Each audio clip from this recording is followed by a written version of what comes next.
Hello students, welcome back after a long time. So we decided to complete all the chapter of NCERT, but kind of hectic schedule we are not able to complete all the chapter.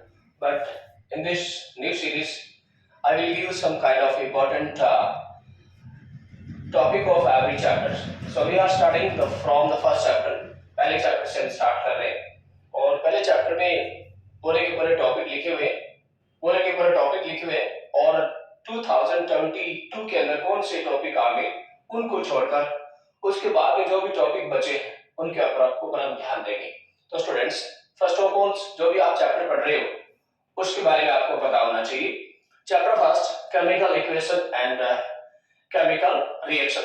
This chapter having 5 marks. There will be 3 question, 3 question आएंगे।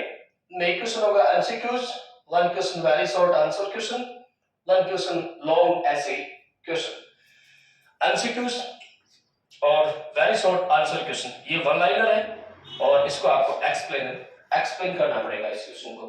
तो ये जो 3 question है having 5 marks, जो categorise किया गया है 80 marks को, उसमें से इंटरप्रिटेशन बेस्ड क्वेश्चन होंगे ये तीनों। आपको एक्सप्लेन करनी होगी। तो हम बात करते हैं टॉपिक की। तो चैप्टर शुरुआत होती है केमिकल चेन से।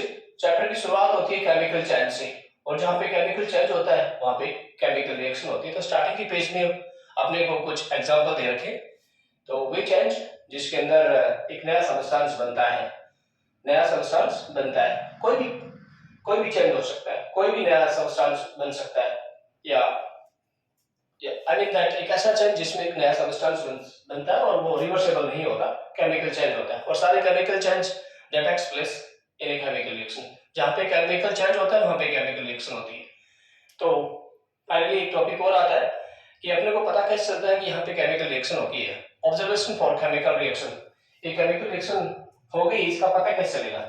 इसके लिए आपको या तो कोई गैस वर्ल्ड होगी या फिर जो आपने सब्सटेंस लिए उनका कलर चेंज हो गया या हीट रिलीज हो गई, ये चीजें आपको मिलेगी। इसके बाद में आता है केमिकल इक्वेशन की डिफाइन एक नंबर में पूछ सकता है, what does mean of chemical equation.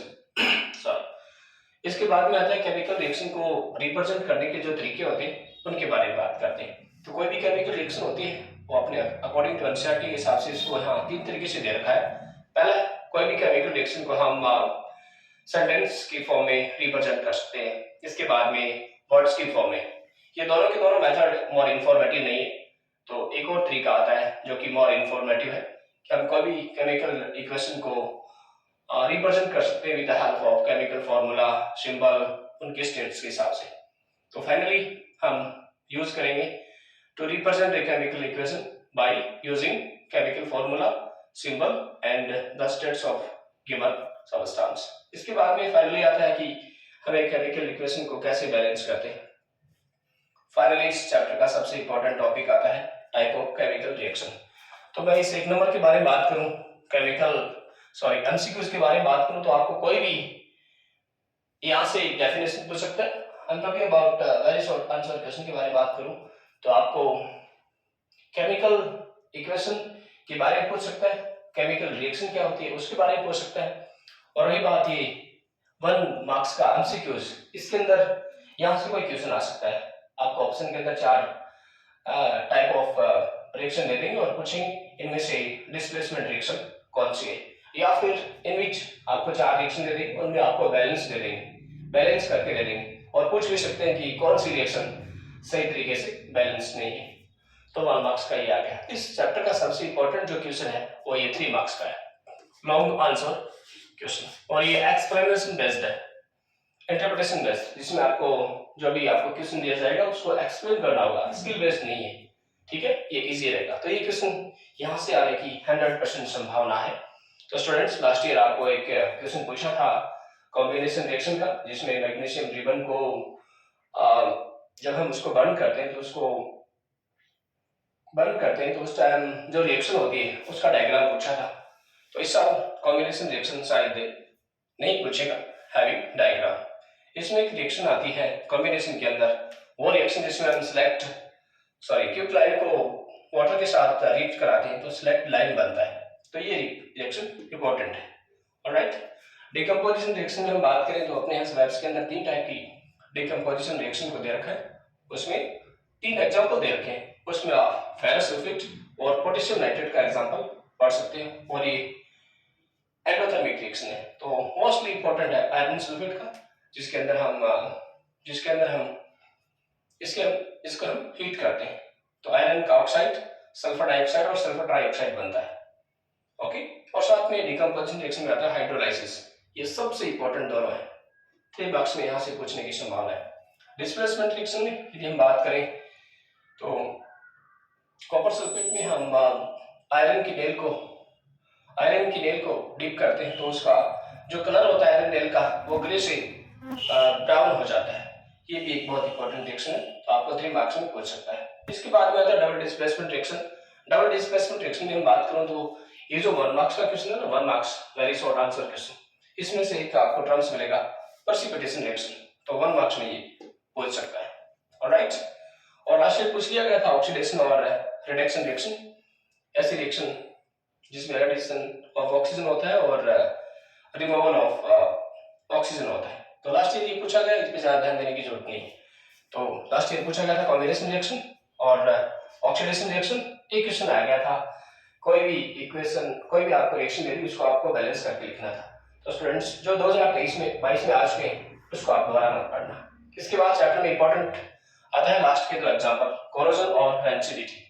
बहुत इंपॉर्टेंट है, ये दोनों बहुत इंपॉर्टेंट है। मैं 1 मार्क्स के बारे में बात करूं तो प्रेसिपिटेशन रिएक्शन नाम पूछ के, केमिकल इक्वेशन, केमिकल रिएक्शन की डेफिनेशन नाम पूछ के वो आपसे ये कोरोजन और रेंसिडिटी के बारे में पूछ सकता है। तो कोरोजन में स्टूडेंट्स आप ध्यान रखना, कोरोजन में अपने यहाँ स्लाइड्स के अंदर एग्जांपल है। आप आयरन के बारे में बात करेंगे तो उसका कलर रेडिश ब्राउन हो जाता है, सिल्वर का कलर ब्लैक हो जाता है और कॉपर का कलर ग्रीन हो जाता है। तो उसमें कलर के बारे में आप पूछ सकते हैं। रेंसिडिटी, ये फैट कंटेनिंग सब्सटेंस है जो ऑक्सीडाइज हो जाते हैं, अपनी नेचुरल स्मेल और टेस्ट खो देते हैं। 1 नंबर के लिए बहुत इंपॉर्टेंट क्वेश्चन है। ओके, 3 मार्क्स के क्वेश्चन की बारे में बात करूं तो डिकम्पोजिशन रिएक्शन और डिस्प्लेसमेंट रिएक्शन, ये बहुत इंपॉर्टेंट है 2023 एग्जाम के लिए। तो स्टूडेंट्स आपको इस चैप्टर में पढ़ना है mostly corrosion, rancidity, decomposition reaction और डिस्प्लेसमेंट रिएक्शन। डिकम्पोजिशन में आपको पढ़ना है आयरन सल्फेट और लेड नाइट्रेट।